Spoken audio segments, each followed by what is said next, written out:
Okay बच्चे देखो, ये है क्वेश्चन नंबर 4 प्रश्नावली 1.1 का। सबसे पहले आप अपनी कॉपी में इस क्वेश्चन को आप नोट डाउन कर लो, वीडियो पॉज करो और लिख लो। चलो लिख लिया। अब देखो क्वेश्चन को पढ़ते हैं, समझते हैं क्या कह रहा है। कह रहा है कि यूक्लिड विभाजन प्रमेयिका का प्रयोग करके, ठीक है ना, यूक्लिड विभाजन प्रमेयिका का प्रयोग करना है और ये आपको दर्शाना है। दर्शाइए कि क्या दर्शाना है, धनात्मक पूर्णांक का वर्ग, ये लाइन आप अंडरलाइन कर लो।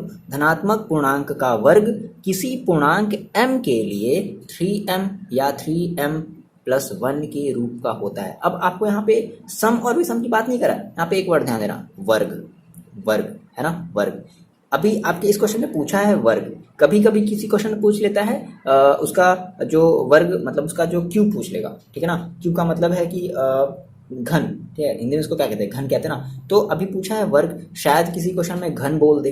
तो ये बात आप ध्यान रखना है कि आपको ये दिखाना है कि अगर हम किसी भी धनात्मक पूर्णांक का अगर हम वर्ग करते हैं, है ना, किसी पूर्णांक m के लिए, तो हमें जो वैल्यू मिलेगी या तो 3m मिलेगी या तो 3m+1 के रूप में मिलेगी। आगे बात सुनिए। अब देखो बहुत आसानी से इसको करने वाले हैं, आप बने रहो मेरे साथ, पेन और कॉपी निकालो और चलो इस क्वेश्चन को लगाते हैं। देखो आपने कहा सर ठीक है हमें यूज करना है, ये पहले ही बोल दिया है कि हमें यूक्लिड विभाजन प्रमेयिका का हमें यूज करना है। आपने क्वेश्चन लिख लिया, चलो अपनी कॉपी में देखो। आपने कहा सर हमें यूक्लिड विभाजन प्रमेयिका का हमें यूज करना है। तो भाई मान लेते हैं, मानते हैं ना, मान लेते हैं कि भाई मेरे पास कोई एक जो है, माना ए जो है एक धनात्मक हमारे पास एक धनात्मक पूर्णांक है, ठीक है, एक धनात्मक पूर्णांक है। और हम अगर इस धनात्मक पूर्णांक का अगर हम वर्ग कर दें, बात समझना है ना, कह रहा ना कि धनात्मक पूर्णांक का वर्ग, अगर हम इस धनात्मक पूर्णांक का अगर वर्ग कर दें तो हमारी इतनी ये चीजें आ जाए। बात समझ गए, आ रही मेरी बात समझ कि अगर हम इस ए का अगर हम वर्ग कर दें तो हमें ये इतनी चीजें हमें मिल जाए। अच्छा, अब मैंने आपसे सर कहा था कि अगर हमारे पास अगर इस टाइप का अगर क्वेश्चन दिया होता है 3m+1, तो उसमें हम b इक्वल टू क्या मानते हैं, b इक्वल टू क्या मानते हैं, 3 ले लेंगे। b इक्वल टू कितना हो जाएगा, 3 हो जाएगा। तो आपका जो b है वो कितना हो गया, 3 हो गया। इतनी बातें आ रही समझ में। अच्छा, तो हम अप्लाई करते हैं क्या, यूक्लिड बोला है ना, यूक्लिड विभाजन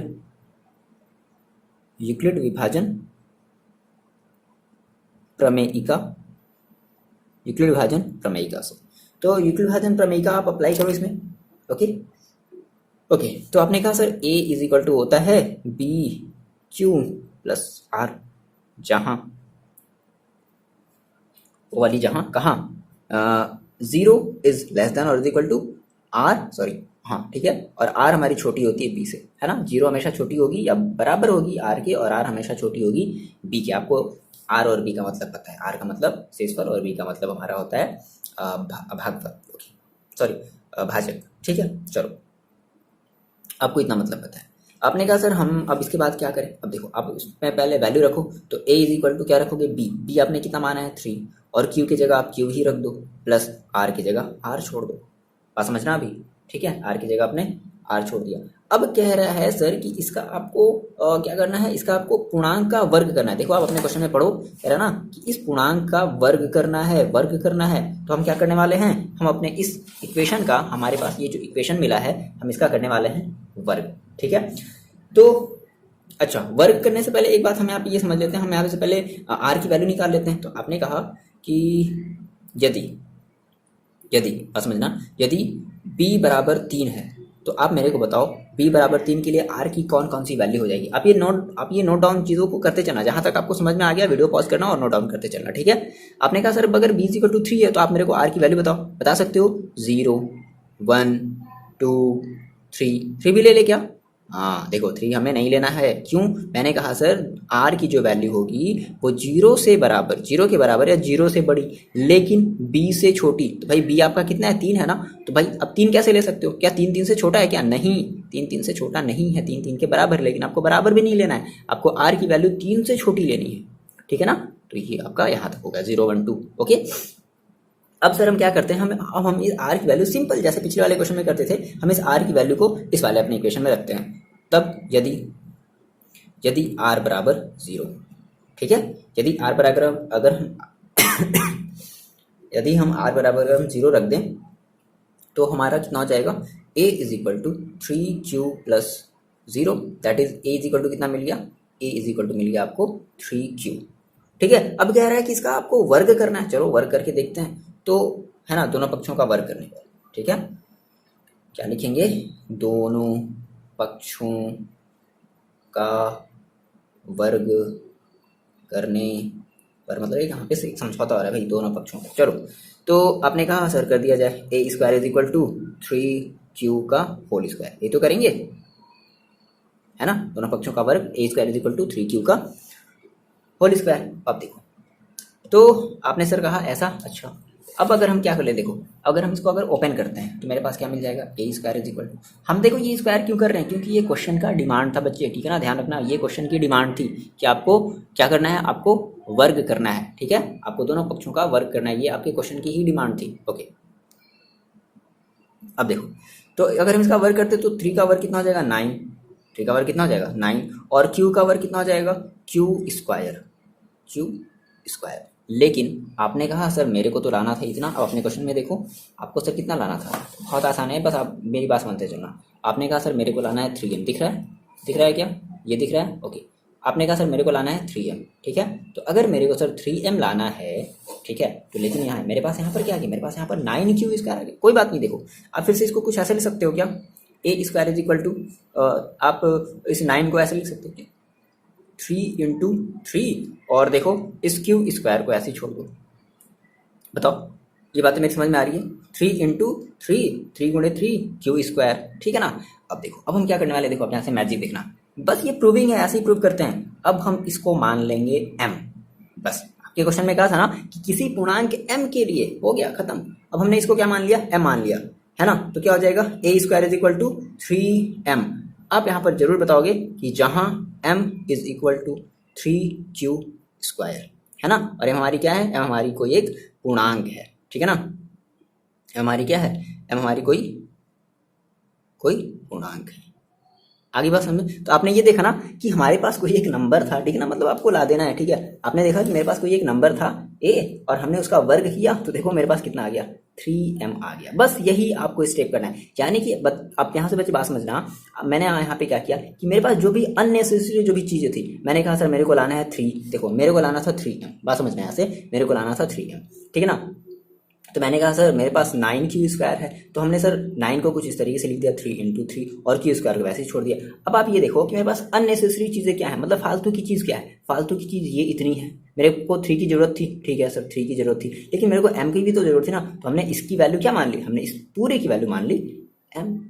आगे बात समझ में हो गया क्लियर, यही फंडा आपको, वो चाहे स्क्वायर की बात करेगा, वो चाहे घन की बात करेगा, सबके लिए आपको अप्लाई करें। तो आपने अभी एक चीज ला दिया, क्या, 3m ला दिया, ओके। अब हम लाते हैं क्या, अब हम लाते हैं 3m+1, ठीक है ना। आप ये पहले इतनी चीजें आप जल्दी से नोट डाउन कर लो, कर लिया, चलो अब हम बात करते हैं 3m+1 वाले के लिए, ओके। तो अभी हमने क्या रखा सर, अभी हमने r इज इक्वल टू 0 रखा था, है ना, अभी मेरे पास दो ऑप्शन है, अभी हमें 1 भी रखना है, अभी हमें 2 भी रखना है, तो फिलहाल अभी हम क्या रखने वाले हैं, अब हम रखने वाले हैं r इज इक्वल टू 1, तो हम रखने वाले हैं r इज इक्वल टू 1। चलो इतना नोट डाउन कर लिया, ओके, देखते हैं, ओके सर। अब देखो, अब हम क्या करते हैं, मेरे पास ऑप्शन थे, मैंने कहा यदि हमने अभी r इज इक्वल टू 0 रखा, अब हम क्या रखने वाले हैं, अब r इज इक्वल टू रखने वाले हैं 1, हमने 3m वाला हमने प्रोसेस जो है वो ला दिया, ठीक है। अब हम रखने वाले हैं r की वैल्यू 1 रखने वाले हैं। देखो अगर हम r की वैल्यू 1 रखते हैं तो क्या मिलेगा हमें, यहाँ पर हम रख देते हैं r की वैल्यू 1, तो a is equal to 3q+1। अब कह रहा है, आप देखो फिर से क्वेश्चन में क्या कह रहा है, कह रहा है कि धनात्मक पूर्णांक का वर्ग करना है, यानी कि आपने ये जो a माना है ना, आपको इसका क्या करना है, आपको इसका वर्ग करना है। तो फिर से हम करने वाले हैं क्या, दोनों पक्षों का वर्ग करने पर, ये आपको करना पड़ेगा, क्योंकि वर्ग बोल रहा है भाई, हम ये खुद से नहीं कर रहे हैं, वो क्वेश्चन में कह रहा था कि पूर्णांक है, पूर्णांक का वर्ग कर दो। चलो, तो a square is equal to, अब सर ये तो कैसे होगा, 3q+1 का होल स्क्वायर। अब बात समझना, देखो आपने अभी 3m ला दिया, ठीक है, अब आपको लाना है 3m+1 लाना है, ये बात ध्यान रखना, ठीक है। अब देखो सबसे पहले आप इसका स्क्वायरिंग खोलो, तो आप इसका स्क्वायरिंग जो है वो कैसे खोलोगे, आप ये फॉर्मूला जानते हो, चूंकि a प्लस, ये बताना पड़ेगा आपको, b का whole square is equal to a square plus b square plus 2ab, ये होता है, ठीक है। आपने रखा, ठीक है, नोट डाउन करते चलना। ए स्क्वायर इज इक्वल टू, देखो क्या हो जाएगा, ए स्क्वायर यानी कि 3q का स्क्वायर प्लस बी स्क्वायर यानी कि 1 का स्क्वायर तो 1 आएगा, प्लस 2ab, 2 इंटू ए की वैल्यू कितनी है 3q, है ना, ये तो आपको फॉर्मूला लगाने तो आता है, आपने क्लास 9 में बहुत अच्छे से सब सारी चीज़ें पढ़ी हैं। इंटू बी की वैल्यू कितनी है 1, ठीक है। अब इसको थोड़ा सा हम सॉल्व कर लें तो ए स्क्वायर इज इक्वल टू कितना आ जाएगा, ये 3 का स्क्वायर करेंगे तो 9 और क्यू का स्क्वायर करेंगे तो क्यू स्क्वायर, है ना। तो 9 क्यू स्क्वायर प्लस हम इस 1 को सबसे अभी लास्ट में लिखेंगे, इस 1 को सबसे यहाँ पर ले जाएंगे, ठीक है ना, ध्यान रखना। हम इसको लिख ले थोड़ा पहले, ये कितना हो जाएगा, ये हो जाएगा मेरे पास ठीक है 3 गुना 6 और क्यू प्लस का 1। अब बात समझो, आपको लाना है सर 3m+1, क्या लाना है फिर से समझना, आपको लाना है 3m+1। अब देखो ये वाला +1 आपका सेफ है, आगे बात समझे, ये जो +1 है ये आपका यहाँ पर सेफ है, इस +1 को छोड़ दो, आप इस +1 से कोई भी छेड़छाड़ नहीं करना है। अब हम बात करते हैं इन दोनों की, सर इसमें अब ऐसा क्या किया जाए, क्या किया जाए, तो आपको सर यहाँ से चाहिए 3, बात समझना, आपको क्या चाहिए, आपको 3 चाहिए ना, आपको 3 चाहिए, ठीक है। तो हम देखो सर क्या कर लें, हम ऐसा करते हैं ए स्क्वायर, हम यहाँ से 3 को कॉमन ले लेते हैं, यहाँ से 3 और यहाँ से 3 को हम ले लेते हैं कॉमन, क्योंकि हमें क्यू नहीं चाहिए ना, क्यू को हम अंदर रहने देंगे, उसको छोड़ने के लिए छोड़ देंगे, ठीक है। हमें बस यहाँ से 3 चाहिए था तो हमें 3 को बाहर निकालना है। तो आपने कहा सर 9 है कोई बात नहीं, 9 है तो 9 को हम लिख सकते हैं क्या 3 × 3, 6 है तो 6 को लिख सकते हैं क्या 2 × 3। तो यहाँ से देखो 3 हमारा क्या हो गया, कॉमन हो गया। सर आपने 3 को यहाँ से कॉमन ले लिया, तो जैसे आपने 3 को कॉमन लिया, अब देखो आपका क्या बचेगा, आपका भी एक यहाँ पे 3 है तो एक 3 बचा और क्यू स्क्वायर बच गया, ठीक है।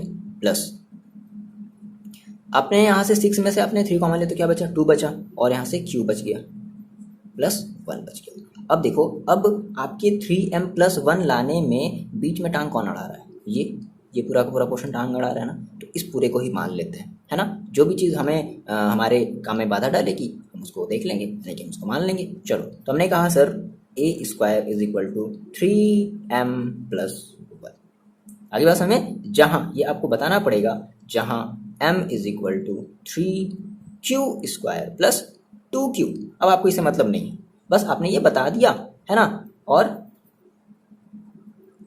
ये जो हमारा होगा, ये जो हमारा नंबर यानी कि m हमारा होगा, क्या होगा, m एक पूर्णांक है। तो आपने देखा कि आपका जो कोई भी एक जो धनात्मक जो पूर्णांक था, आपने उसका वर्ग किया तो आपको क्या मिल गया, 3m+1 मिल गया। अब आप m बता दो ना, m चाहे जो भी, आपको उससे क्या लेना देना, वो तो खुद ही क्वेश्चन में कह रहा है कि किसी पूर्णांक m के लिए, तो ठीक है, तो भाई मेरा m को एक पूर्णांक है, वो आप समझो, आप m = क्या ले रहे हो, आपकी मर्जी, एग्जामिनर की मर्जी, है ना। बस आपको इतना दिखाना है। तो आपने ये कह दिया, फाइनली हमने ये दिखा दिया, तो हमने ये देखो, आप इतना ही बातें नोट डाउन कर लो, ठीक है।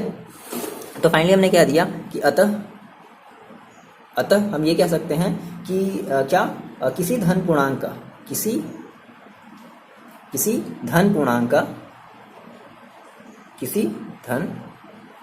पूर्णांक का जो हमारा क्या, हमने क्या किया, हमने किसी धन पूर्णांक का हमने क्या किया, वर्ग किया। तो किसी धन पूर्णांक का वर्ग, ठीक है, किसी धन पूर्णांक का वर्ग जो होगा, किसी धन पूर्णांक का क्या लिख दें, किसी धन पूर्णांक का वर्ग जो होगा 3m, है ना, 3m या 3m+1 के रूप का होगा, 3m+1 के रूप का होगा, जहां m कोई पूर्णांक है। अब क्या पूर्णांक है आपको उससे कोई लेना देना नहीं है, ठीक है, होगा जो होगा। अब क्वेश्चन देने वाला समझे क्या है, बस आपने बता दिया हाँ भाई m हमारी कोई पूर्णांक है। तो इस तरीके से इस टाइप के क्वेश्चन को हम सॉल्व करते हैं। आगे बच्चे बात समझ में, ठीक है।